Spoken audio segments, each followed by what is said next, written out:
اعوذ باللہ من الشیطان الرجیم بسم اللہ الرحمن الرحیم ان اللہ وملائکتہ یصلون علی النبی یا ایہا الذین آمنوا صلوا علیہ وسلموا تسلیما الصلاۃ والسلام علیک یا رسول اللہ وعلی آلک وصحابک یا حبیب اللہ الصلاۃ والسلام علیک یا رحمۃ للعالمین وعلی آلک وصحابک یا خاتم النبیین۔ یوں تو سارے نبی محترم ہیں مگر سرور انبیاء تیری کیا بات ہے، رحمت دو جہاں آپ کی ذات ہے، اے حبیب خدا تیری کیا بات ہے۔ حضرت آمنہ کے دلارے نبی، غم زدہ امتوں کے سہارے نبی، روز محشر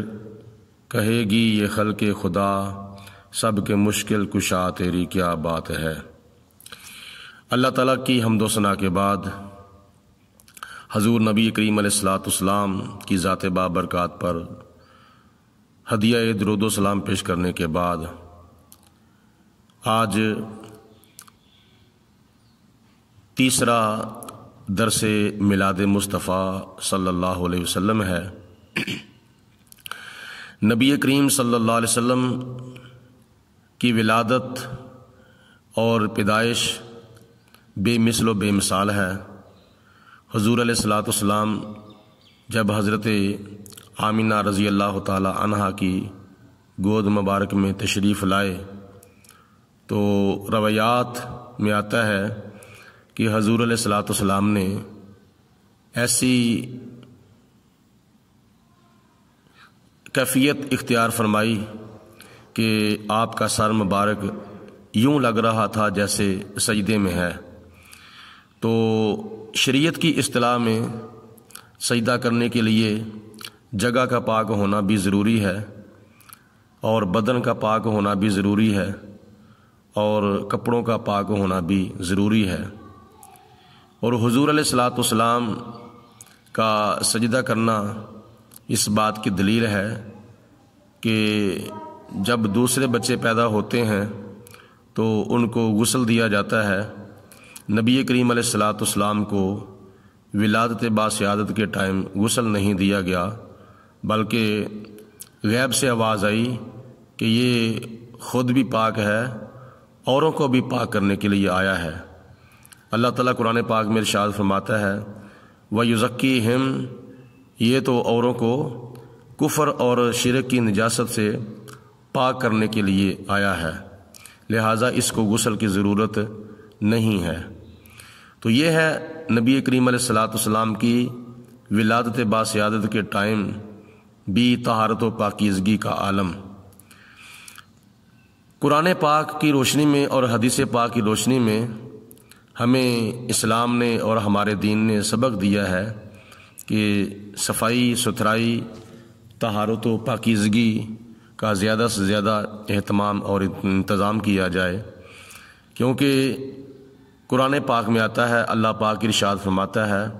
ان اللہ یحب التوابین و یحب المتطہرین، بے شک اللہ تعالیٰ توبہ کرنے والوں کو پسند کرتا ہے اور طہارت و پاکیزگی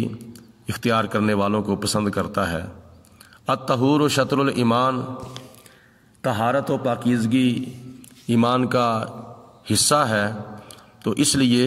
ایمان کا تقاضا اتنی دیر تک پورا نہیں ہوتا جتنی دیر تک طہارت و پاکیزگی کا اہتمام انتظام نہ کیا جائے۔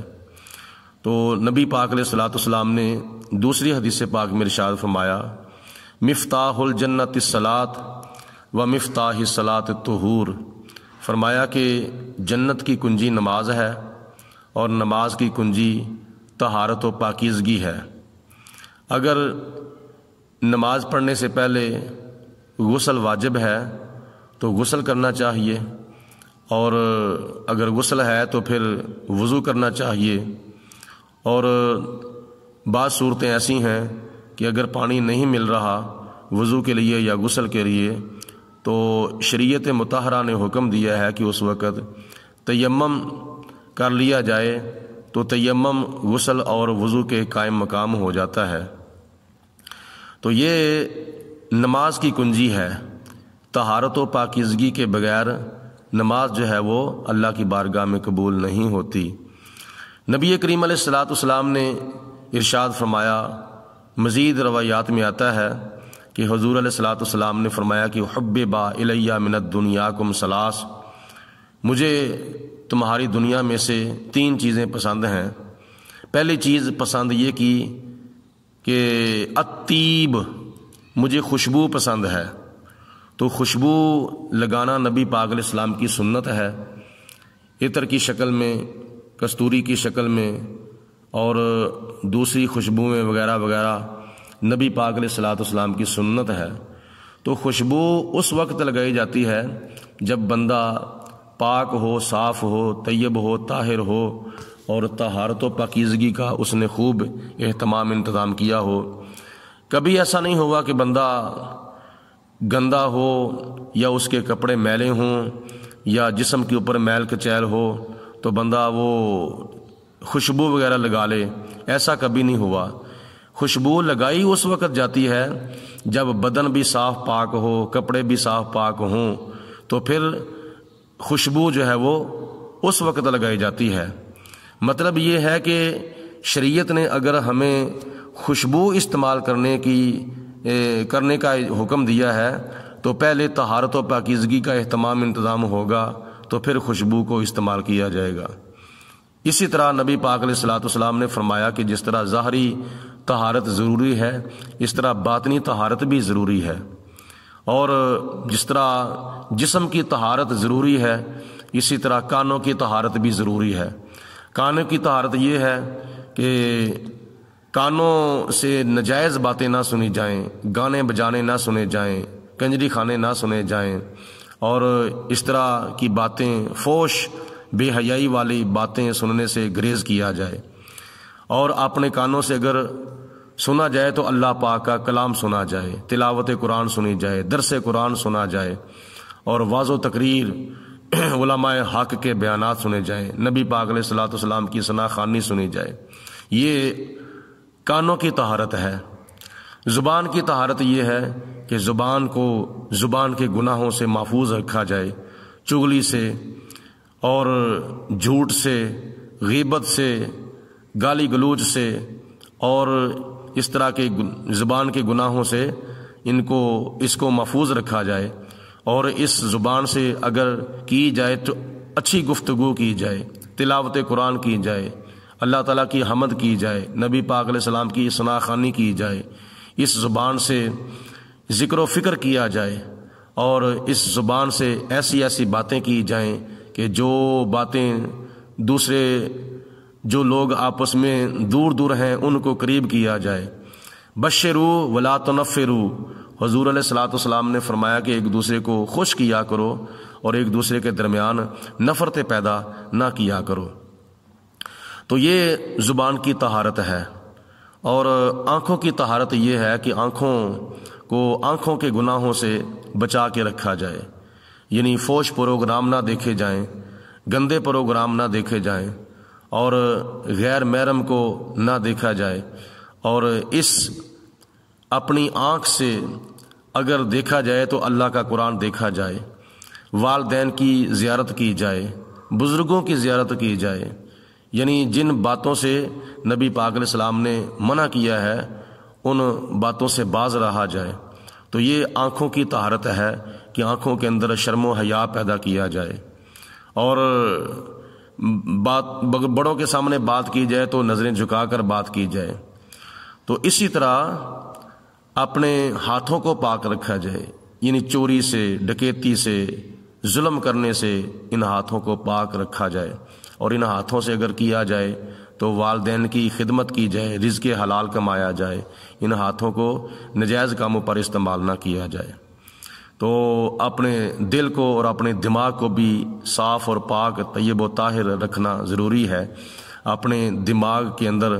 اچھی سوچ سوچی جائے، کسی کو نقصان پہنچانے کے لیے ناجائز کسی کو نقصان پہنچانے کے لیے اپنے دماغ سے نہ سوچا جائے، بلکہ ایسی سوچ سوچو کہ جو ہمارے مسلمان بہن بھائیوں کے حق میں ہو، ان کو نقصان دینے کے لیے نہیں۔ اپنے دل کو پاک رکھا جائے، دل کے اندر غیروں کی محبت جو ہے اس کو نکال کے اللہ اور اللہ تعالیٰ کے پیارے رسول علیہ الصلوۃ والسلام اور جتنے بھی خدا کے پیارے ہیں ان کے پیار کو دل کے اندر بسایا جائے، ان کی محبت کا چراغ اپنے دل کے اندر روشن کیا جائے۔ مطلب یہ ہے کہ جس طرح ظاہر پاک کرنا ضروری ہے اس طرح اپنا باطن پاک بھی کرنا ضروری ہے۔ لوکی متاں دین بلے نو تو جا بو وچ مسیتاں کچھ نہیں لبدا جے دلوں نماز نہ نیتی، باہروں پاک ہویاں کی بندا جے دلوں نہ گئی پلیتی، بلیا تمہیں یار دا بن جا نہیں تے تیری گئی عبادت کیتی۔ حضرت شیخ جنید بغدادی رحمۃ اللہ تعالی علیہ کہیں جا رہے تھے، راستے کے اندر ایک کتا آ گیا اور وہ کتا نجاست سے گندگی سے لبریز تھا۔ حضرت جنید بغدادی رحمۃ اللہ علیہ نے اپنے کپڑوں کو سمیٹ لیا تو کتے کو خدا نے زبان عطا فرمائی۔ کتا بولا، کہا کہ اے جنید بغدادی آپ نے کپڑے کیوں سمیٹے ہیں؟ تو آپ نے فرمایا کہ اس لیے کہ میں نے نماز پڑھنی ہے، میں نے اللہ تعالیٰ کی بندگی کرنی ہے۔ تو اللہ کی بندگی کرنے کے لیے، نماز پڑھنے کے لیے جسم کا پاک ہونا بھی ضروری ہے، کپڑوں کا پاک ہونا بھی ضروری ہے۔ تو میں نے اپنے کپڑوں کو پلیدی سے اس لیے بچایا ہے تاکہ میں نماز ادا کر سکوں اور خدا کی بندگی کر سکوں۔ تو کتے نے کہا کہ آپ نے ٹھیک کہا ہے، اگر آپ نے کپڑے اس نیت سے سمیٹے ہوتے کہ میں ایک حقیر مخلوق ہوں، تو اپنے آپ کو اگر آپ نے اعلیٰ مخلوق سمجھا ہوتا تو یہ آپ کے دل کے اوپر غرور اور تکبر کا داغ لگ جانا تھا جو 7 سمندروں سے بھی آبد ہوتے، تو کبھی بھی آپ کا دل صاف اور پاک نہیں ہونا تھا۔ تو اچھا ہوا آپ نے نماز اور عبادت کی نیت سے اپنے کپڑوں کو سمیٹا ہے اور گندگی سے بچایا ہے۔ اس لیے ظاہری طور پر کپڑوں کے اوپر یا جسم کے اوپر کوئی داغ لگ جائے تو وہ دھونے سے اور کلمہ پڑھنے سے پاک ہو جاتا ہے، لیکن دل کے اوپر اگر غرور اور تکبر کا داغ لگ جاتا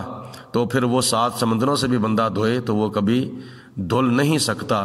اس لیے مطلب یہ ہے کہ جس طرح ظاہری پاک صاف ہونا ضروری ہے، اسی طرح باطنی طور پر بھی پاک صاف ہونا ضروری ہے۔ تو خدا کی ذات بابرکات نے ہمیں قرآن پاک کے اندر اور نبی پاک علیہ الصلوۃ والسلام نے ہمیں حدیث پاک کے اندر طہارت و پاکیزگی کا اہتمام کرنے کا حکم ارشاد فرمایا ہے، اور جتنی